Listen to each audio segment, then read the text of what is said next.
యేసు ప్రభువారి నోట దేవుని మాట. నేను మాట్లాడేది 10 నిమిషాల్లో కూడా. యేసు ప్రభువారి నోట దేవుని మాట. యేసుక్రీస్తు దైవ కుమారుడు. మానవులను రక్షించడానికి దేవుడు తన కుమారుడైన యేసు ప్రభువారిని లోకానికి అనుగ్రహించాడు. యేసు ప్రభు కన్యకైన మరియ గర్భాన బెత్లెహేము అనే ఊరిలో జన్మించారు. నజరేతు అనే ఊరిలో ఆయన పెరిగారు. 30 సంవత్సరాలు ఈడు వచ్చే వరకు తల్లిదండ్రులకు లోబడి 30 ఏడాది పరమ తండ్రి అయిన దేవుని పనిలోకి వచ్చారు. యోహాన్ గారి దగ్గరికి వచ్చి బాప్తిసం తీసుకున్నారు. నేరుగా అరణ్యములోకి వెళ్ళారు.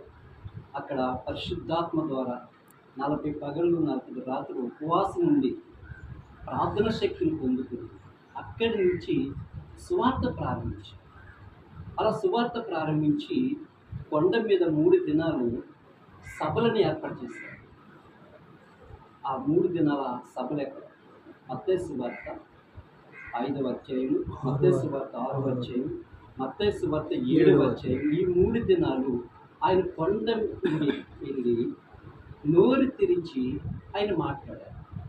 యేసు ప్రభు మాట దేవుని మాట, మొట్టమొదటి మాట. మన సాధారణంగా సిలువలో 7 మాటల గురించి మొదటి మాట అంటాం. కానీ యేసు ప్రభు నోట మొట్టమొదటగా వచ్చిన మాట ఏంటి తెలుసా? ఇది దేవుని మాట అనే విషయాన్ని గమనించాము అందరూ.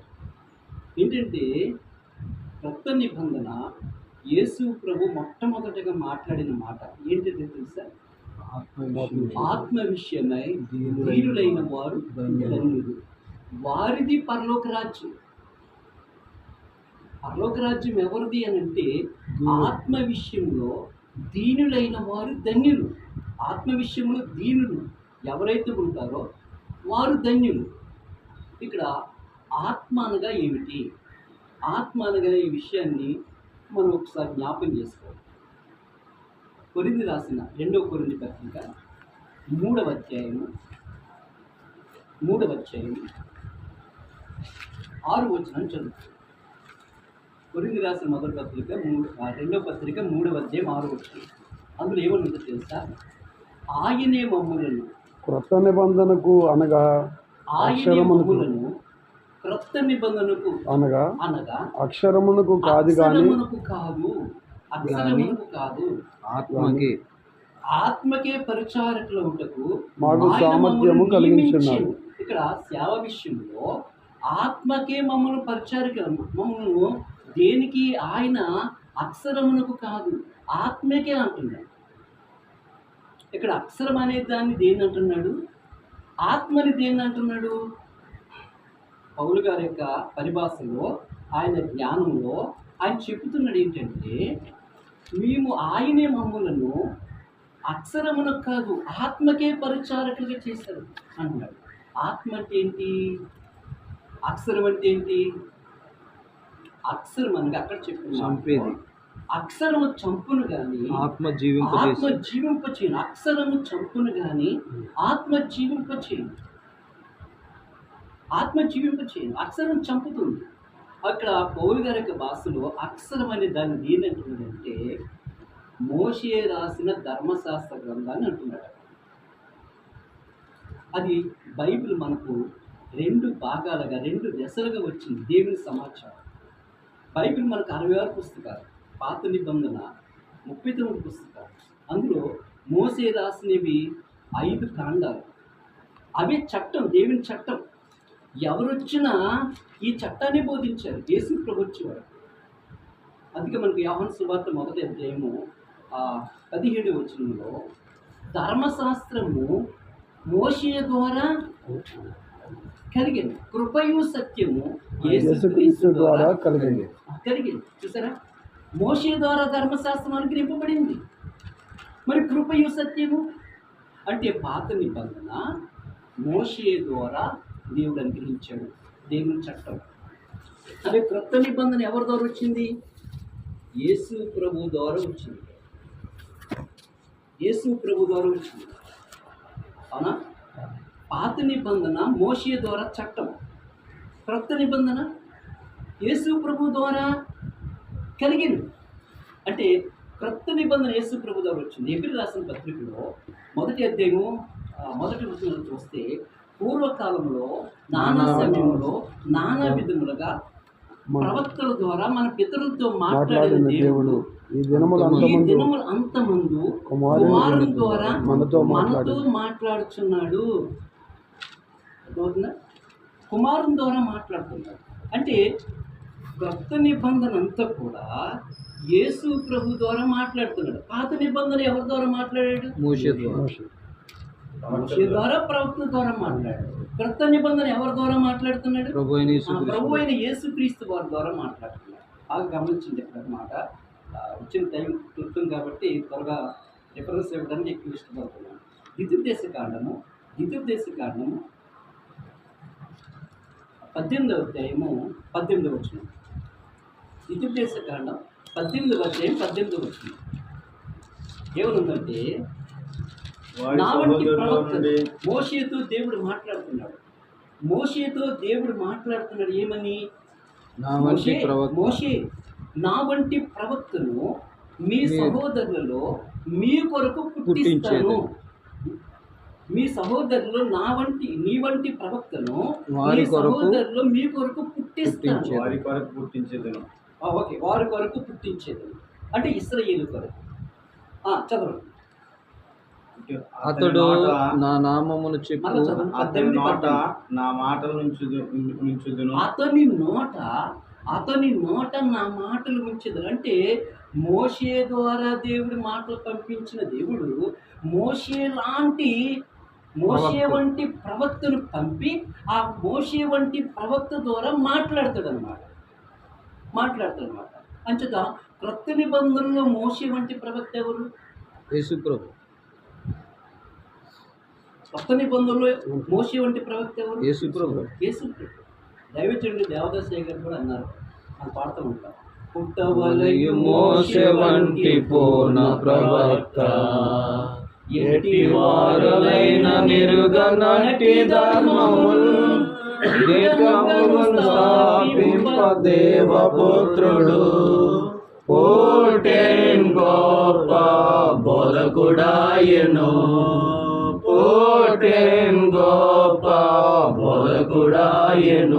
పాత నిబంధనలో మోషే ప్రవక్త, పూర్ణ ప్రవక్త. అలాగే క్రొత్త నిబంధనలో మోషే వంటి ప్రవక్త ఎవరు? యేసు. ఒక మాట జ్ఞాపకం చేసుకోండి. యేసు ప్రభు ప్రవక్త అయినా ఏమి చెప్పినా నమ్మవలెను, ఏ మతస్థులైనా చెప్పినా యేసు మేలు చేయొచ్చు. వచ్చిన జ్ఞాపకం చేసుకోండి. ఓకేనా?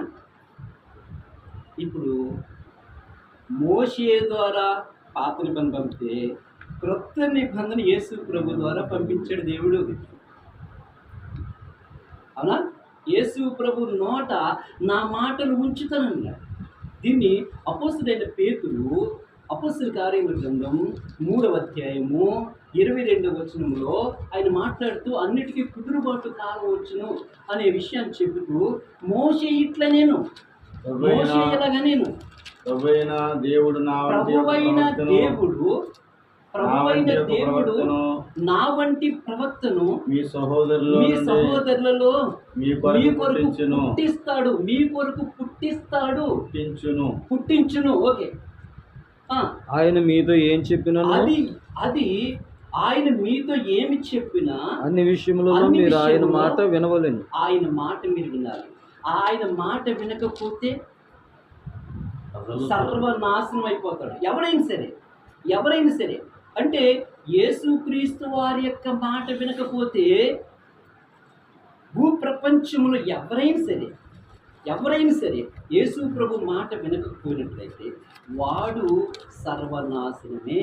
యేసుక్రీస్తును అంగీకరించకపోతే, యేసుక్రీస్తుని మాటలు వినకపోతే, యేసుక్రీస్తుని కూర్చిన సువార్త వినకపోతే భూప్రపంచములు ఎవరైనా సరే సర్వనాశనం అవ్వాల్సిందే. అది దేవుని యొక్క జడ్జిమెంట్. స్టెఫన్ గారి మాటలో కూడా మనం చూస్తాం, పేతురు గారి మాటలో చూసాం. స్టెఫన్ గారి మాటలో అపోస్తల కార్యములు 7వ అధ్యాయము 37వ వచనం. 37 వచనం. నా వంటి ఒక ప్రవక్తను నా వంటి ఒక ప్రవక్తను దేవుడు మీ సహోదరులు మీకు మీ పుట్టించును, సహోదరుల నుండి మీకు పుట్టించును. మీకు పుట్టిస్తాడు అని ఇశ్రాయేలుతో చెప్పిన అని మోషే అని ఇతడే. ఇశ్రాయేలుతో చెప్పిన మోషే ఇతడే. మోషే ఇతడే అని చెప్తూ అక్కడ ఏమంటాడు తెలుసా?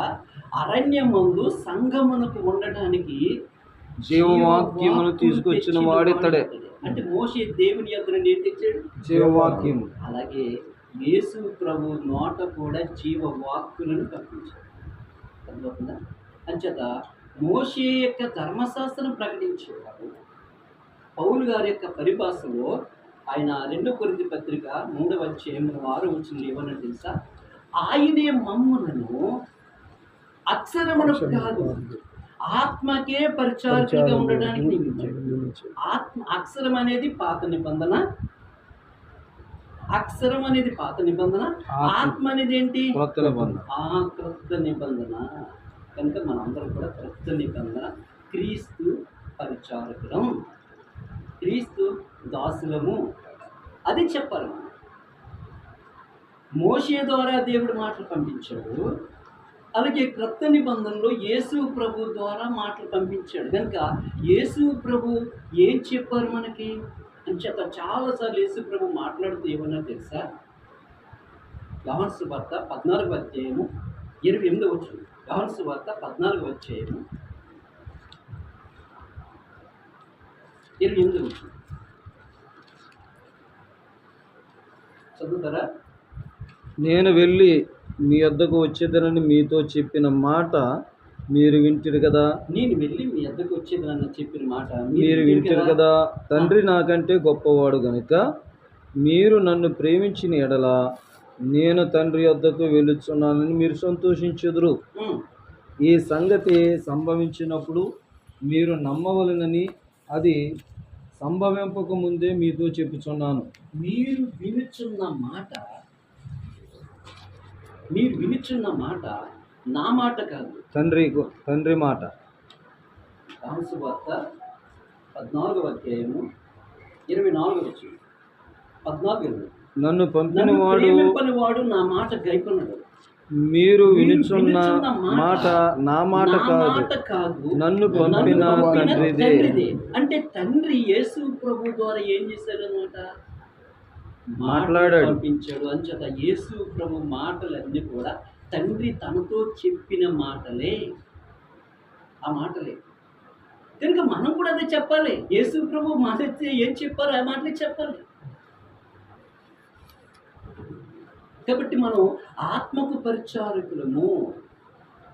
యేసు ప్రభు పలికిన ప్రతి మాట తండ్రిదే. అవునా? చూడండి ఒకసారి యోహాను సువార్త 7వ అధ్యాయము 16వ వచనం. యోహాను సువార్త 7:16. అందుకు యేసు నేను చేయు బోధ నాది కాదు, అంటే యేసు ప్రభు నన్ను పంపిన వానిదే. చిన్నప్పుడైనా పండితుల మధ్య, శాస్త్రుల మధ్య, విజ్ఞుల మధ్య ఆయన బోధించారు. వాళ్ళ ధ్యానం చేశారు ఆయన మాటలకి. అయితే చదువుకోలేని ఈయనకి ఈ పాండిత్యం ఎక్కడిది, ఈ బోధ ఎక్కడిది అని చాలా ఆశ్చర్యపడ్డారు. ఎప్పుడు స్కూల్కి వెళ్ళేదే, ఎప్పుడు బడికి వెళ్ళి చదువుకోలేదే. అసలు చదువుకోనని ఒక వడ్రంగవాని కుమారుడికి ఈ మహాజ్ఞానం ఎక్కడిదని ఆ రోజున ఆ శాస్త్రులు, ఆ పరిచయులు ఆశ్చర్యపడుతుంటే యేసు ప్రభువారు అంటున్నారు ఏమని? అందుకు యేసు నేను చేయుచున్న బోధ నాది కాదు, నన్ను పంపిన వానిదే అని చెప్పారన్నమాట. అంటే పంపిన వానిదే. అంచేత యేసు ప్రభు వారి ద్వారా దేవుడు ఏం చేశాడు అన్నమాట? మాటలు ఇచ్చి పంపించాడు. మరొక మాట యోహాను సువార్త 17వ అధ్యాయము 6వ వచనంలో యేసు ప్రభు వారు మహాప్రార్థన చేసిన ఆ ప్రార్థన అధ్యాయం ఇది. యోహాను సువార్త 17వ అధ్యాయం మహాప్రార్థన చేశాడు. ఈ అధ్యాయం అంతా ప్రార్థనే. ఏమని ప్రార్థన చేశారు? ఒకసారి 5వ వచనం గారు చదువుకున్నాం. తండ్రి, తండ్రి లోకము పుట్టక మునుపు తండ్రి లోకము పుట్టక మునుపు నీ నీ యొద్ద యొద్ద నాకు ఏ ఏ మహిమ మహిమ ఉండునో నీ యొద్ద ఏ మహిమ ఉన్నదో ఆ మహిమతో ఆ మహిమతో నన్ను ఇప్పుడు నీ యొద్ద మహిమపరచుము. మహిమపరచుము. లోకము నుండి నీవు నాకు అనుగ్రహించిన మనుష్యులకు ఆ, నీ నామమును ప్రత్యక్షపరిచితిని. ఆ, వారు నీ వారై ఉంటిరి, ఆ, నీవు వారి నాకు అనుగ్రహించితివి. ఆ, వారు నీ వాక్యము గైకొని ఉన్నారు. ఆ. నీవు నాకు అనుగ్రహించిన మాటలు నీవు నాకు అనుగ్రహించిన మాటలు మాటలు నేను ఏవైతే వారికి ఉన్నావో, నీవు నాకు అనుగ్రహించిన మాటలు ఏవైతే ఉన్నావో నేను అవి వారికి ఇచ్చి ఉన్నాను. నేను వారికి ఆ మాటలు ఇచ్చినాను. వారు ఆ మాటలను అంగీకరించిరి. వారి ఆ మాటలు ఏం చేస్తారు? అంగీకరించిరి. ఇవి దేవుని మాటలని, దేవుడు యేసు ప్రభు ద్వారా పంపించాడన్న మాటలని వారు ఆ మాటలు అంగీకరించారు, గైకున్నారు. మరొక మధ్యయంలో యోహాను సువార్త 12:49 యేసు ప్రభు వారు అంటున్న మాటలు తెలుసా? మీరు వినుచున్న ఈ మాట నా మాట కాదు, నేను ఏమనవలెనో ఏమి మాట్లాడవలెనో దానిని గూర్చి నన్ను పంపిన తండ్రియే నాకు ఆజ్ఞ ఇచ్చి ఉన్నాడు. ఆయన ఆజ్ఞ నాకు నిత్య జీవమని నేను ఎరుగుదును అని యేసు ప్రభు పలికారు. ప్రియులారా గమనించండి, ఏం మాట్లాడవలెనో, ఏది బోధ చేయవలనో ఈ మాటలు మాత్రమే చెప్పు, ఈ విషయాలు మాత్రమే చెప్పు అని యేసు ప్రభు వారు, తండ్రి యేసు ప్రభు వారికి అలాంటి ఆజ్ఞ ఇచ్చారు. ఆయన ఆజ్ఞ నిత్య జీవమని నేను ఎరుగుదునని యేసు కనుక క్రొత్త నిబంధన అంతా కూడా యేసు ప్రభు ద్వారా దేవుడు మాట్లాడుతున్నాడు. క్రొత్త నిబంధన అనేది ఏదైతే ఉందో అది ఆత్మ. అలాంటి ఆత్మ విషయంలో, కొత్త నిబంధన ఆత్మ విషయంలో దీనులైన వారు ధన్యులు, వారు మాత్రమే పరలోకరాజ్యం. ఇప్పుడు ఆత్మ అంటే క్రొత్త నిబంధన అని చెప్పుకున్నాం. అంచేత సమరయ స్త్రీతో యేసు ప్రభు వారు మాట్లాడుతూ, అమ్మ మీరు ఈ కొండ మీద తండ్రిని ఆరాధించారు, ఈ పర్వతం మీదైనను యెరూషలేములైనను తండ్రిని ఆరాధింపరమ్మా. దేవుడు ఆత్మ కనుక ఆయన ఆరాధించేవారు ఆత్మతో, అంటే క్రొత్త నిబంధనతో యేసు ప్రభు వారి బలితో తండ్రిని ఆరాధించారు అది చెప్పాడు. అంటే ఇప్పుడు మనకు అర్థమైన పరిభాష ఏంటంటే, ఇప్పుడు ఆత్మ అంటే దేనికి? క్రొత్త నిబంధన. అక్షరం అంటే ఏంటి? ఇప్పుడు క్రొత్త నిబంధన విషయంలో ఎవరైతే దీనులుగా తగ్గించుకుంటారో వారు ధన్యులు, వారు మాత్రమే పరలోకరాజ్యం. సమయం అయిపోయింది కాబట్టి ముందుకు చేస్తున్నాను. ఒక 2 విషయాలు చెప్పి ముందుకు చేస్తాను. క్రొత్త నిబంధన విషయంలో తగ్గించుకోవాలి. ఆత్మ అంటే క్రొత్త నిబంధన, ఆ విషయంలో తగ్గించుకోవాలి. పూర్వకాలంలో పాత నిబంధన ఉన్న భక్తులను దేవుడు పేదరికములో, దరిద్ర స్థితిలో, ఎన్నిక లేని స్థితిలో ఉన్న వారిని అందరినీ ఉన్నతంగా ఆశీర్వదించాడు. ఒక మాట చెప్పాలంటే, అబ్రహాము పిలిచి బొమ్మలు అమ్ముకునేవాడు, వృత్తి బొమ్మలు అమ్ముకునేవాడు, పిలిచి విశ్వాసులకు తండ్రిగా, ఆస్తికి కర్తగా, బహు భాగ్యవంతుడుగా, ధనవంతుడుగా అబ్రహామును దేవుడు ఆశీర్వదించాడు. అలాగే యేషేబును గోతుల నుండి లేవనెత్తి ఐగుప్తు దేశంలో ప్రధానమంత్రిగా దేవుడు చేశాడు. గొర్రెల దొడ్లో ఉన్న దావీదుని తీసుకెళ్ళి దేవుడు తన ప్రజలైన ఇశ్రాయేలు మీద ఉన్నతమైన చక్రవర్తిగా నిర్మించాడు. గోనెబట్ట కట్టుకున్న మూర్తికి సూసాను కోటలో ప్రధానమంత్రిగా దేవుడు హెచ్చించాడు. దీనురాలైన ఎస్తేరుని 127 సంస్థానాల మీద రాణిగా దేవుడు చేశాడు. అంటే నేల నుండి దరిద్రులను పైకి లేవనెత్తేవాడు, పెంట కుప్పల మీద ఉన్న దీనులను ప్రధానంతో కూర్చుండబెట్టేవాడు. అలాగా పాత నిబంధనలు ఉన్న భక్తులందరినీ దేవుడు అంటే ఉన్నతంగా హెచ్చించాడు. కానీ క్రొత్త నిబంధనకు వచ్చేటప్పటికి అలాంటి ఉన్నతంగా ఉన్న వారందరూ కూడా ఏం చేయాలి? తగ్గించుకోవాలి. అలా మొట్టమొదటగా తగ్గించుకున్న వారు ఎవరు? ప్రభు అయిన యేసుక్రీస్తు. యేసుక్రీస్తు వారు భూమి మీద రాకముందు ఆయన ఎవరు? తండ్రి కృపాసనం కూర్చున్నాడు. అక్కడ నుండి ఇక్కడికి వచ్చాడు. అందుకే ఫిలిప్పీ పత్రిక 2వ అధ్యాయంలో మనం చూస్తాం, మీరు మన ప్రభు అయిన యేసుక్రీస్తు వారి కృపను ఎరుగుదురు కదా, ఆయన దేవునితో సమానుడిగా ఉండి విడిచిపెట్టకూడదు. కొరింథీ పత్రికలు అంటాడు, మీరు మన ప్రభువైన యేసుక్రీస్తు వారు కోరుకునేది ఇది కదా, ఆయన ధనవంతుడై ఉండి మన నిమిత్తం అన్ని వదులుకుని వచ్చాడు, రిక్తునిగా చేసుకున్నాడు. ఆయనే అన్ని వదులుకున్నాడు కనుక మనం కూడా ఏం చేయాలి? తగ్గించుకోవాలి. చెప్పండమ్మా. అలాంటి వారే అన్ని వదులుకుని రావాలన్నమాట, అన్ని వదులుకుని రావాలన్నమాట. ఒక విషయం చెప్తాను చూడండి ఒకసారి. ఒక యవనస్తుడు చాలా భాగ్యవంతుడు. ఆ భాగ్యవంతుడు యేసు ప్రభు దగ్గరికి వచ్చి, దేవా, నిత్య జీవం పొందడానికి నేనే మంచి కార్యం చేయాలి అని యేసు ప్రభుని అడుగుతున్నాను. మంచి కార్యం గురించి నన్ను ఎందుకు అడుగుతున్నావు అని యేసు ప్రభు అన్నాడు. అయితే నువ్వు నిత్య జీవం కోరాలనుకుంటే, నిత్యత్వంలోకి రావాలంటే నేను ఏ మంచి కార్యం చేయాలని ఆయన అడిగినప్పుడు నువ్వు ఆజ్ఞలు పాటించన్నాడు యేసు ప్రభు. అతను అన్నాడు, ఏ ఆజ్ఞలు అన్నాడు అంటే నరహత్య చేయవద్దు, దొంగిలించవద్దు, వ్యభిచరించవద్దు, తల్లిదండ్రులు సన్మానించము అని ఈ ఆజ్ఞలని చెప్పాడు. వాడన్నాడు, నేను ఇవన్నీ బాల్యం నుంచి చేస్తున్నాను ప్రభు అన్నాడు. చేస్తుంటే ఇంకా బాల్యం నుంచి నెరవేరుస్తున్నాను కనుక నేను వెళ్ళిపోవచ్చు కదా, నాకు నిత్యం ఉంది కదా అని అడిగాడు. అప్పుడు యేసు ప్రభు నీకు ఒక్కటే కుదురుకుంది. ఏంటిది? నువ్వు నన్ను వెంబడించి ఫాలో వెళ్ళిపోదాం అన్నాడు. యేసు ప్రభు వారికి వచ్చిన బైబిల్ చరిత్రలో అందరూ బలహీనలుగా ఉండి, రోగంతో ఉండి, బాధను పోగొట్టుకొని తిరిగి వెళ్ళేటప్పుడు సంతోషంతో వెళ్ళిపోయేవారు. కానీ ఇది ఒక్కడే మాత్రం దుఃఖపట్టి వెళ్ళిపోయారు. అలా ఉంచుకోవాలి. ఇప్పుడు ఈ వ్యక్తికి నిత్యజీవం ఉంటుందంటారా? ఉండదా? ఎందుకు? తగ్గించుకోలేదు. మరి ఆజ్ఞలు పాటించాడు కదా, పాటిస్తే నిత్యజీవం ఉంటుంది కదా. ఎందుకు ఉండదంటే యేసు ప్రభు మాట యేసు ప్రభు ద్వారా దేవుడు పంపిన మాట వినలేదు, తిరస్కరించాడు. ఆ ప్రవక్త మాట వినని వాడు ఏమైపోతాడు? నిత్య నాశనం అయిపోతాడు. అంతే. అంచేత యేసు ప్రభు మాట వినలేదు అతను. ఇది కొంచెం ప్రశ్నార్థంగా ఉంటుంది, కొంచెం ఆలోచించిన తర్వాత అయినా చూడండి. అదే 19వ అధ్యాయం లూకాసు వార్తలో కొత్త మనకు అందరూ ఎరిగిందే చెక్కయ్య. ఆయన ఏం చేశాడు? యేసు ప్రభు వారిని చూడగానే సంతోషంతో యేసు ప్రభుని చేర్చుకున్నాడు. అందరూ అన్నారు, ఆయన పాపి అయిన మనిషి ఇంటి దగ్గర బస చేయటకి వెళ్తున్నాడని అందరూ సనుక్కున్నారు. చెక్కయ్య ఈ మాటలు విని నిలబడి ఏమంటారు తెలుసా? నాలో నేను ఎవరికైనా ఎవరి దగ్గరైనా అన్యాయంగా తీసుకున్న ఎడల వారికి 4 మరలా చెల్లింది. నా ఆస్తిలో సగం భాగము పేదలకు ఇచ్చేస్తాను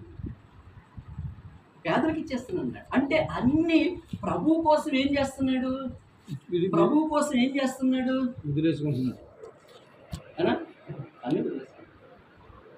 అన్నీ వదిలేసుకుంటున్నాడు. ప్రభు కోసం అన్నీ వదిలేసుకుంటున్నాడు. అతను ఏం చేయలేదు? వదులుకోలేదు. చివరి మాట మత్తయి సువార్త 19వ అధ్యాయం 27 వచ్చింది. చదువుకుని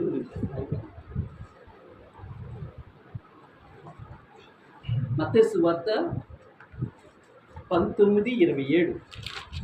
ఇక్కడ ఈ ధనవంతుడి గురించే. పేతురు, ఇదిగో మేము సమస్తమును విడిచిపెట్టి ఇక్కడ ఇదే సందర్భం మత్తయి సువార్తలో ఇదే సందర్భము. ఈ ధనవంతుడి గురించి యేసు ప్రభు వారు మాట్లాడినప్పుడు ధనవంతుడు దేవుని రాజ్యంలో ప్రవేశించుట సులభంగా సూది బెచ్చంలోకి వెళ్ళిపోద్దు, కానీ ధనవంతుడు వెళ్ళలేడు. మరి ఇది ఎవరికి సాధ్యమండి? ఇది మనుషులకు అసాధ్యమే, కానీ దేవునికి సమస్తము సాధ్యమే అని యేసు ప్రభు చెప్పారు. ఈ మాటలు వింటున్న పేతురు గారు ఏమన్నా తెలుసా? అన్ని వదిలేసి వచ్చాం ప్రభు అన్నాను. మేమన్నీ వదిలేసుకున్నాం, ధోనిని వదిలేసుకున్నాం, జీవితాన్ని వదిలేసుకున్నాం, వాళ్ళని విడిచిపెట్టేసాం, కుటుంబాలు విడిచిపెట్టేసాం, ఇల్లుని విడిచిపెట్టేసాం, సమస్తమును విడిచిపెట్టేసాం. ఆయన మాకేముంది?